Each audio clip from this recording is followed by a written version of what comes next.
ขันแก้วจะอุทิศตามหายังดวงวิญญาณของพ่ออุ้ยเจ้า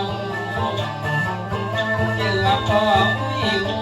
ในวันนี้เราพ่อแม่อุ้ยเป็นเป็นได้มอลานาที่ตอนต้องรักไม่ยอมเรียกหายังดวงวิญญาณของแม่อุ้ยสอนเรามาเก็บกำเอาของตานี้ไว้ว่าแม่ขันแก้วลูกเอาเงินมาฝาก100 บาทยืนตามฟังไปเมื่อองค์คำพ่ออุ้ยมูลพ่อเจ้ากับแม่มารดาชื่อแม่เพ็งแม่เราจะไปอยู่โศกเศร้าตามใด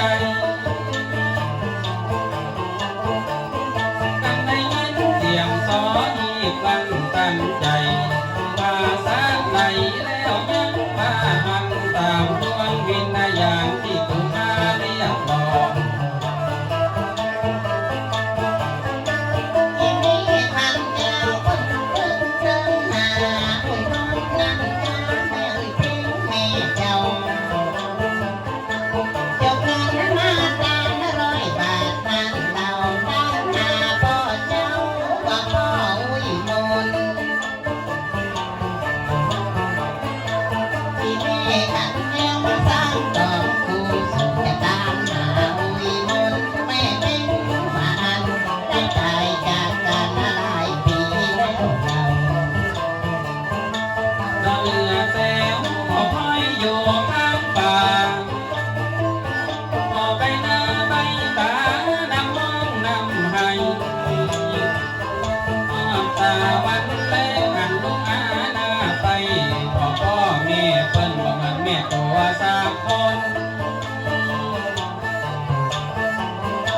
ว่าแม่ทันแก้วแม่ได้สร้างกุศลยกเอาเงินตนเอามาปั่นยืนตอนดีสอนอย่าปั่นป้อนแม่ไว้แม่ทันแก้วสุข3 ประการ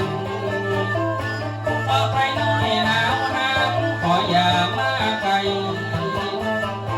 ต่อมานกตุ้ยไข่ไหลตุ้ยเส้นหน้าได้เลยยกย่างง่ายออกจากตัวจากทิ้งที่คุณแม่ทำแก้วเอามาตามมากิน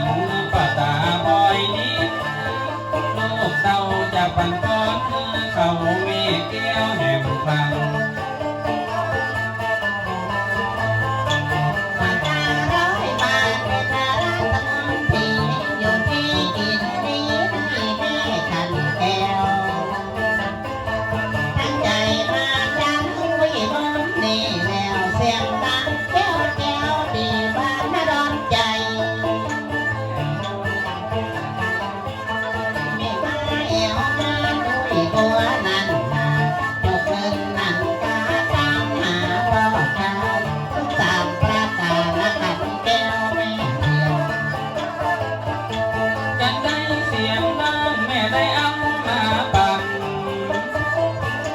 ขอบคุณล้างบันคุยสักเนื้อเจ้าแม่ก็ทันจะขอขอบคุณในวันนี้เราเป็นเงินของเจ้าคุยสักขาวดีเอาว่าใจโยกจ้างใหญ่กว้างดีบุญป่าละมีนี่มาพุกหอมุมเป็นบุญกุศลของเจ้าแม่จันว่าแม่อุ้ยสักตันมา50 บาทยกให้พญาออกจากตนจากตัวอย่ามองอย่ามัวเลือกสักแม่เจ้าอย่าบาละปอนงามไว้นี้แต่เราก็ขอเงินเจ้ามีแต่ความเจริญเงิน50 บาทของแม่น้ำแก้มหน่อยยกมือแม่อุ้ยบัวคนเดียวบ้านได้กินได้ตานในมาแลงนี่แล้ว ความ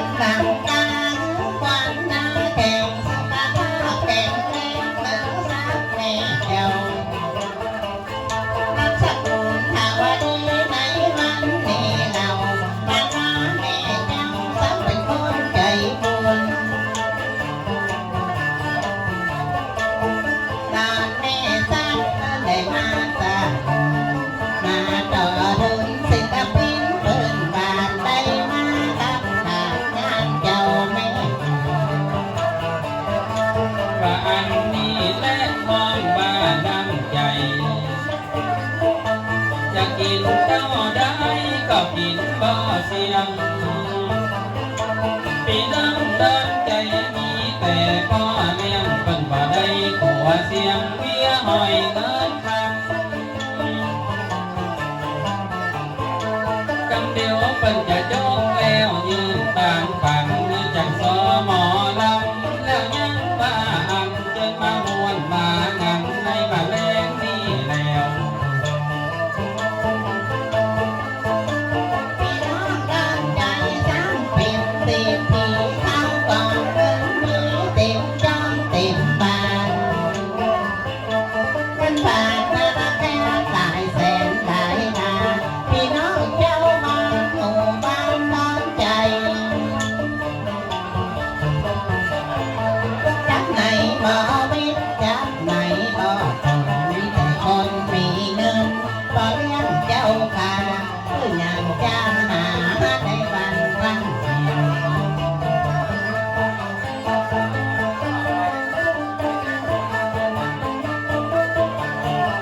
พลังวังยังเขาก็จันเจ้าเปิ้นเจ้าลำก็จะยกแขนขึ้นมีอกดีใจแล้วยังทราบซึ่งมาพาดกันครั้งหนึ่งก็ใจดีใจบ้าง